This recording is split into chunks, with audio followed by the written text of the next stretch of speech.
नमस्कार, न्यून प्रणाम।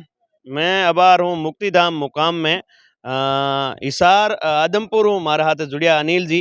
तो आंगी टीम है और कद के आप मुक्तिधाम मुकाम पहुँचे और कितने समय हुए सेवा दे। मुक्तिधाम मुकाम में एड़ी काफ़ी टीमा है जो निस्वार्थ भाव सेवा दे। कोई तिनका नहीं, एकदम निस्वार्थ भाव आपको घर को काम छोड़न मुक्तिधाम मुकाम पहुँचे और 2-3 दिन पहला पहुँचे और लास्ट तक सेवा दे। तो जी नमस्कार। नमस्कार जी। आप सभी को नमन प्रणाम। गुरुजम्बेश्वर भगवान की जय। और आपके चैनल के जितने भी उपभोक्ता हैं उन सभी को मेरा राम राम नमस्कार और नमन प्रणाम। मेरा नाम अनिल बिश्नोई ईसरवाड़ है और मैं हरियाणा से एक्साइज एंड टैक्सेशन ऑफिसर की पोस्ट से रिटायर हुआ हूँ। और ये जो पर्यावरण चेतना मंच है इसके तहत हम हर वर्ष मोस्टली 1986 से पद यात्रा निकालते आ रहे हैं और इस पद यात्रा का हर बार कोई नया मोटिव लेके चलते हैं हम। इस बार का जो हमारा मोटिव है कि राजस्थान में जो सोलर प्लांट लगाए जा रहे हैं और उनकी वजह से खेजड़ी और अन्य हरे वृक्षों को काटा जा रहा है और एक शिकारियों द्वारा जो वन्य जीवों का शिकार हो रहा है उसके विरोध स्वरूप ये यात्रा इस बार की हमारी रही है। और जो आदमपुर सारंगपुर गांव है हमारा सभी का, सारंगपुर से चल के ये वाया आदमपुर भादरा होते हुए सरदार शहर और डूंगरगढ़ होते हुए ये आई है। तो रास्ते में जितने भी हमें जो स्कूल मिले हैं या पंचायतें मिली हैं तो गांव में जहाँ भी हमारे ठिकाने रहे हैं वहाँ हमने नुक्कड़ सभाएं करके लोगों को जागरूक किया है इस बारे में। स्वच्छता अभियान चलाते हैं। तो ये 1986 से हमारा संघ चलता आ रहा है। ये हमारी 17वीं यात्रा है। बीच में नौकरी के दौरान हम ये कर नहीं पाए थे। सर एक सवाल है कि बिश्नोई समाज के लोग राजस्थान में भी जगह जगह लग रहे हैं और बड़ी संख्या में खेजड़ी काटी जा रही, लेकिन इस पे जो जुर्माना है वो किस प्रकार का बनना चाहिए और कितना बड़ा बनना चाहिए और क्या प्रावधान होना चाहिए कि इससे कम खेजड़ी कटे और बिल्कुल बंद हो जाए? नहीं, देखिए ये है ना, ये एक बिश्नोई समाज की लड़ाई नहीं है, ये सर्व समाज की लड़ाई है। पर्यावरण और प्रकृति सभी के लिए एक समान है। और जो ये कटाई हो रही है ना, ये कटाई पूर्णतः बंद होनी चाहिए। वृक्षों के लिए अगर कोई बहुत ही ज़्यादा ज़रूरी है तो इनको शिफ्ट करने के लिए आजकल तो बड़ी अच्छी मशीनरी आई हुई है, पेड़ों को आप शिफ्ट कर सकते हैं। और बहुत ही ज़्यादा ज़रूरी है कटाई करना तो उसको आप भाई सरकार से वन्य विभाग से करके लेकिन ये नहीं है कि अवैध रूप से आज तो ट्रांसपोर्ट करने का सिस्टम आ गया ना, एक जगह से दूसरी जगह लेके जा सकते हैं। बिल्कुल ले जा सकते हैं और बड़ी अच्छी मशीनरी आई हुई है। सरकार को चाहिए कि भाई ऐसे कानून लगाए जाए कि भाई उनको शिफ्ट करवाए, काटे ना, क्योंकि ये वृक्ष एक दिन में 2 दिन में नहीं बनते, ये सैकड़ों सालों की मेहनत है। और ये पर्यावरण जो प्रेमी लोग हैं उन लोगों के ये सभी की सहयोग से ये पेड़ बचे हुए हैं। आज सरकार क्या, ये तो मानव मात्र के लिए भी जरूरी, इस धरती पे बसने वाले जीवों के लिए बहुत जरूरी है, क्योंकि सरकार जो मनुष्य है वो जैसे मुख्यमंत्री है, प्रधानमंत्री है, तो उनको भी श्वास लेना, तो उनको भी पर्यावरण की जरूरत है। तो सभी सरकारों से, चाहे वो हरियाणा सरकार है, राजस्थान सरकार है, भाई जितने भी ये सोलर प्लांट की वजह से या रोड बना रहे हैं हम, रोडों की वजह से बहुत ज़्यादा पेड़ों की कटाई हो रही है जिससे मन जो है व्यथित होता है।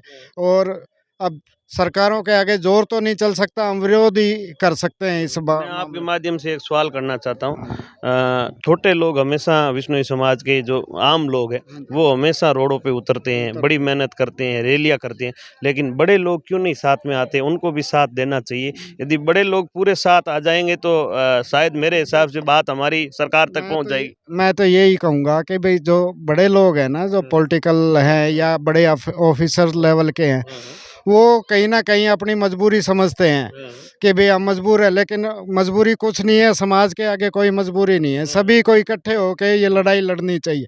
वो चाहे उस पार्टी का हो, चाहे दूसरी पार्टी का, विरोधी पार्टी का हो, सबको एक मंच पे इकट्ठा होना चाहिए। है कि राजनीति के आगे जो राजनीतिक कभी समाज के अंदर भेदभाव नहीं करना नहीं चाहिए। करना हाँ, चाहिए। राजनीतिक जूती बरोबर लोग मानते हैं समाज के आगे। बिल्कुल बिल्कुल, समाज से बड़ा कुछ नहीं है।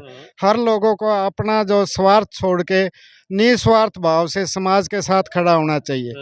वो चाहे अब जैसे भारतीय जनता पार्टी की सरकार है, तो भारतीय जनता पार्टी के जितने एमएलए हैं, मंत्री हैं या पदाधिकारी हैं, उन सभी को भी खड़े होना चाहिए या अपना त्याग पत्र दे देना चाहिए। त्याग पत्र थोड़ी कोशिश भी करनी चाहिए बिल्कुल, सरकार तक बात सरकार तक पहुंचाने की। उनकी सरकारें हैं, उनकी बातें चलती हैं। बिल्कुल बिल्कुल, इसी मुद्दे को लेके आए हैं, लोगों को जागरूक करते हुए आए हैं। और अभी आगे निकट भविष्य में सभी जितने भी पॉलिटिकल लीडर्स हैं, उनको हम ज्ञापन भी देंगे, भाई आप क्यों नहीं करते ऐसा काम, उनको तो बहुत बड़ी बात है, मुक्तिधाम मुकाम के इस गुरु महाराज के समाधि के आगे खड़े होके इतनी बड़ी बात बोलना। और हर जिले पे हर जगह धरना प्रदर्शन हो रहा है। हमने भी कवर किया है, अभी हुआ साचौर के अंदर, अब हम 4 दिन पहले कवर करके आए हैं बाड़मेर के अंदर। आपने देखा होगा बाड़मेर के अंदर 36 कौम के लोगों ने साथ दिया और बाड़मेर पूरा बंद रहा। तो एक बड़ी बात है, लोग समझ रहे हैं और साथ में आ रहे हैं, लेकिन बड़े लोग, अफसर लोग और जितने भी समाज के नेता लोग हैं, उनको भी साथ आना चाहिए। और वो जब साथ आ जाएंगे तो लोगों को विश्वास है कि हमारी ये खेजड़ी कटनी बंद हो जाएगी। और जीव दया पालनी, जीवों पे भी जो शिकारी है उनके भी ऊपर कठोर सजा होगी। जीव जीव दया पालनी का जो नियम है ना, वो इतना गुरु महाराज ने सशक्त हमें नियम दिया कि भी कीड़ी से लेके हाथी तक हमने किसी को कष्ट नहीं पहुंचाना है। इस प्रकृति में तभी संतुलन बना रहेगा जब सबका अपना अपना स्थान होगा। आज मनुष्य जो है ना, मानव जो है, उसकी भूख इतनी बढ़ गई है कि उन्होंने प्रकृति के जितने भी अन्य जीव है ना, उनका सभी का स्थान अपने लिए कर लिया कि भाई ये सारे पे कब्जा हमारा है। तो अब उन विलुप्त प्रजातियों को बचाने में भी हमारा हाथ होना चाहिए। और जितने भी जीवों पे दया का हम कर सकते हैं अपने मानव जीवन में, हमें करनी चाहिए। जी हाँ, क्या नाम है?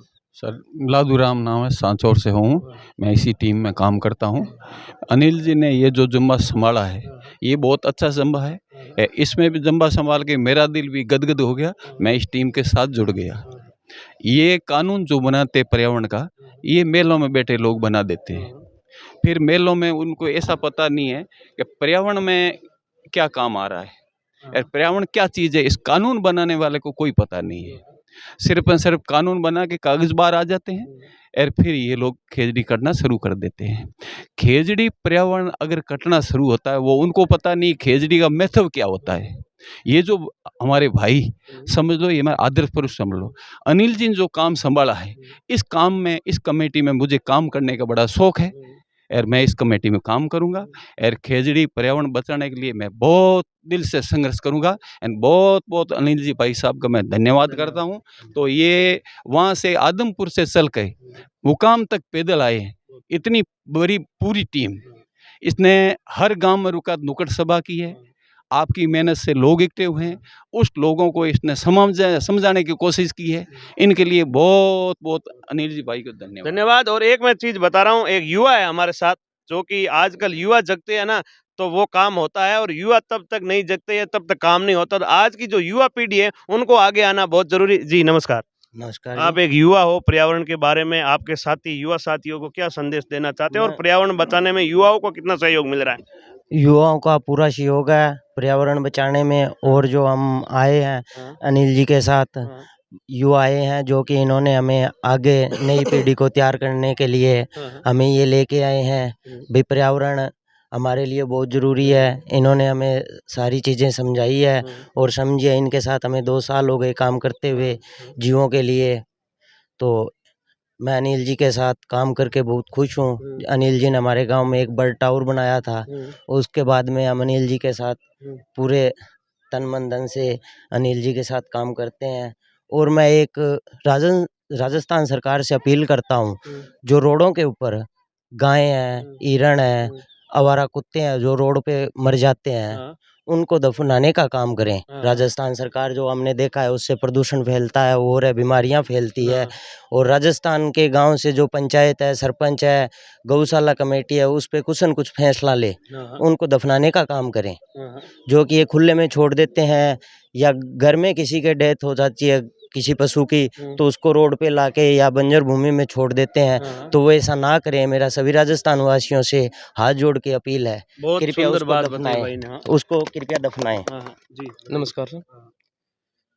सर अनिल जी बिश्नोई के साथ हमें जुड़े हुए 2 साल हो गए हैं। हाँ, इन्होंने गांव के अंदर एक तो बड़ा ही सुंदर काम किया था, पक्षियों के लिए घर बनाया था हाँ, और गांव के अंदर पेड़ पौधे भी लगाए थे। हाँ। उसके बाद हमें पता चला कि ये पर्यावरण के अंदर काम कर रहे हैं। हाँ, तो हमारे माता पिता ने कहा था कि गांव के अनिल जी बिश्नोई काम कर रहे हैं तो आप भी उसमें जुड़ो, हाँ, तो आगे की युवा पीढ़ी कुछ समझ जाएगी। तो उसके बाद हम इनके साथ हैं और 2 साल से इनके साथ यात्रा कर रहे हैं। हर गांव में जहाँ भी हमारा डेरा लगता है शाम को, हम उस गांव में जाते हैं, स्कूल में जाते हैं और बच्चों को भी जागरूक करते हैं और उस गांव की गौशाला को भी देखते हैं, क्या उसमें चारा सही सही से हो रहा है और क्या उसमें इलाज पशुओं का सही हो रहा है। और जो पशुओं का इलाज सही नहीं हो रहा तो उसको बोलते हैं कि इसका इलाज भी सही करो। और जो गाय और कोई भी जानवर मर जाता है तो उसको मिट्टी में दफनाओ, खुले में मत छोड़ो। खुले में छोड़ेंगे, कौवा है कोई भी आएगा चांच मारेगा, हम भोजन बना रहे हैं वहाँ जाके पानी में लगाएगा तो बीमारियाँ फैलेगी। खुले में छोड़ें, गांव के बच्चे जा रहे हैं उस रास्ते से बदबू में जा रहे हैं तो बीमारियाँ फैलेगी वहाँ। बहुत अच्छी बात बताई और इन बातों से प्रेरणा लेनी चाहिए। और गांव के अंदर इन्होंने एक बात कही, उससे मैं भी सहमत हूं कि रोड पे कई बार हम देखते हैं कि वन्य जीव हो, कुत्ता हो, पूरा बिखरे पड़े रहते हैं। तो उनके लिए ये दफनाने का जो कानून है ये बनना चाहिए और ये वीडियो सरकार तक जरूर पहुंचाए। धन्यवाद।